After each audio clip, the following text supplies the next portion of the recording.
मैं हूं अनीश और स्टार्ट करते हैं आज latent and manifest function part 2 Merton के बारे में। मर्टन मर्टन के बारे में हम देखेंगे तो मर्टन ने पहले के जितने फंक्शनल एनालिसिस थे उनको क्रिटिसाइज किया, उनमें कुछ मॉडिफिकेशन करने की ट्राई दी और अपना कुछ नए कंसेप्ट दिए, जिसमें से एक है लेटेंट एंड मैनिफेस्ट फंक्शंस।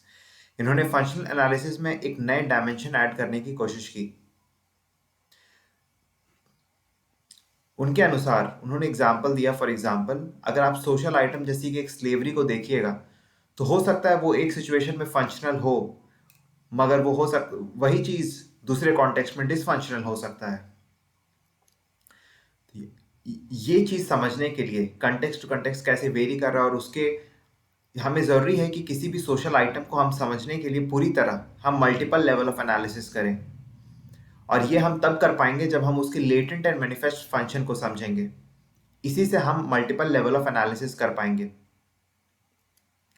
पहले के जितने फंक्शनलिस्ट थे उन्होंने मैनिफेस्ट फंक्शंस पे तो ध्यान दिया, मगर जो अनइंटेंडेड फंक्शंस हैं, अनजाने में जो आउटकम निकल के आ रहा है, वो आउटकम जो सामने सामने तुरंत नहीं दिख रहा है, जो व्यक्ति कर रहा है वो शायद उसे नहीं अंदाजा है कि आउटकम निकल के आ रहा है, उस चीज पे पहले के इन्वेस्टिगेटर्स ने ध्यान नहीं दिया।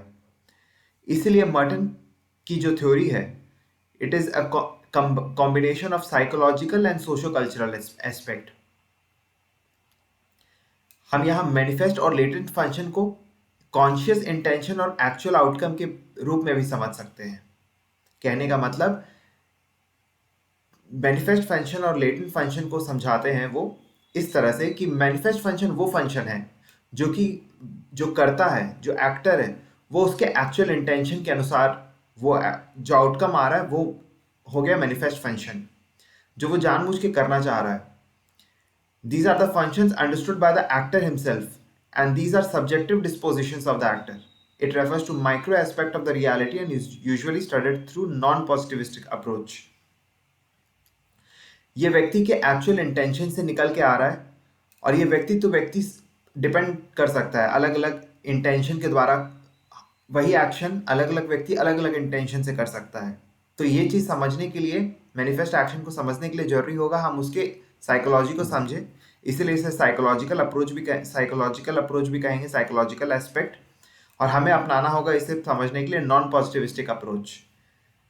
वहीं दूसरी तरफ लेटेंट फंक्शन वो फंक्शन है जो कि ना ही जो व्यक्ति कर रहा है उसे अंदाजा है कि आउटकम निकल के आएगा, ना ही हो सकता है कि उसे एहसास भी ना हो कि यह निकल के आया हो। ये तो इन्वेस्टिगेटर को ऑब्जेक्टिवली जब वो स्टडी करेगा और तब उसे समझ वो इस चीज़ को जान पाएगा कि इसके और भी क्या अनइंटेंडेड आउटकम्स निकल के आ रहे हैं। मोस्टली ऐसे आउटकम्स डिसफंक्शंस होते हैं या फिर नॉन फंक्शंस होते हैं। फॉर एग्जाम्पल स्लेवरी का मेन फंक्शन था to increase the economic productivity, मगर इसके लेटेंट फंक्शन थे कि इससे एक vast under class oppressed section create हो गया, जिस that serve to increase the social status of southern whites both rich and poor. वो एग्जाम्पल लेते हैं होपी ट्राइब्स का और उनके रेन डांस का, इस चीज़ को समझाने के लिए, लेटेंट एंड मैनिफेस्ट फंक्शन को समझाने के लिए वो बताते हैं कैसे होपी डांस रेन डांस करते हैं, जो कि उनका मैनिफेस्ट फंक्शन रहता है। मैनिफेस्ट उनका मेन इंटेंशन रहता है रेन गॉड को खुश करना, मगर इसका लेटेंट फंक्शन होता है जो कि जिसके बारे में शायद उन्हें अंदाज़ा नहीं है, मगर ये आउटकम निकल के आ रहा है। वो यह कि उनकी सॉलिडारिटी को ये रीइंफोर्स कर रहा है, उनकी एकजुटता को वो ये रेन डांस एकजुट रीइंफोर्स करने का काम कर रहा है। Similarly, even before Merton explicitly propounded this theory, he had taken the example of conspic- uh, conspicuous consumption in terms of purchase of new cars. Merton की ये थ्योरी देने से पहले थॉस्टीन वेबलन ने अपने थ्योरी ऑफ लीजर क्लास में बात किया था कैसे नया कार खरीदना का दोनों मैनिफेस्ट और लेटेंट फंक्शन हो सकता है। मैनिफेस्ट फंक्शन है ट्रांसपोर्टेशन, मगर लेटेंट फंक्शन है अपने सोशल क्लास का रीअसर्शन। ठीक है, अब हम देखेंगे मिडिल रेंज थ्योरी। मर्टन का मिडिल रेंज थ्योरी का कंसेप्ट।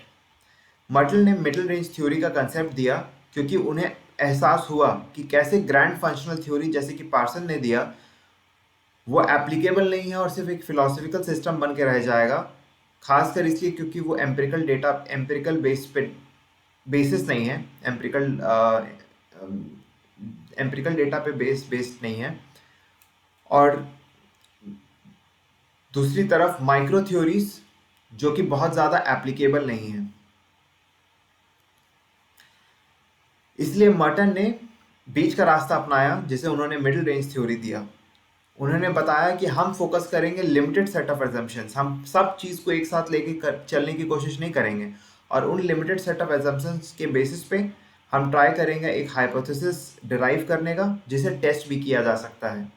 तो इस प्रकार हम देखते हैं उन्होंने उनका जो मिडिल रेंज थ्योरी है, it is a triple alliance of theory, data and method empirical method का इस्तेमाल किया जा सकता है, लिमिटेड सेट ऑफ एजम्पशंस हैं, data primary and secondary sources दोनों का इस्तेमाल हो रहा है, और इससे एक हाइपोथेसिस जनरेट हो सकता है जो कि एप्लीकेबल हो और जिसका इस्तेमाल किया जा सके। इसलिए it is a triple alliance of theory, data and method.